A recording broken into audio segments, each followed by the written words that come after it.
একদা এক সকালে ঘুম ভাঙে পাউরুটিওয়ালার আওয়াজে। যদিও দিনটি ছিল রবিবার, তাই আর বিরক্ত লাগেনি, বরং ভালোই লেগেছিল। কারণ একটা, ওই যে স্কুলে যাওয়ার চিন্তা নেই। তারপর যে ঘটনা ঘটলো, সেই থেকে আমি ওদের দুজনের বন্ধুত্বের ফ্যান হয়ে গেলাম। মুখ ধুয়ে এসে দেখি মা দুধ আর পাউরুটি গরম করে দিল। আর কি সুন্দর একটা মায়ের গল্প শুনতে শুনতে আমিও ঝটপট খেয়ে নিলাম। তারপর থেকে কেন জানি না রবিবার হলেই আমার দুধ পাউরুটি লাগতো।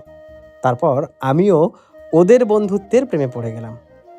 তাই আমার কাছে দুধ আর পাউরুটির বন্ধুত্বের জুটি চিরকাল সেরা হয়ে থাকবে।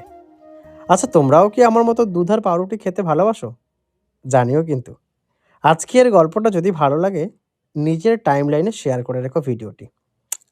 দেখুন, আপনাদের এই মতামত আর শেয়ার আমাদেরকে অনুপ্রাণিত করে আরও সুন্দর সুন্দর ভিডিও বানাতে।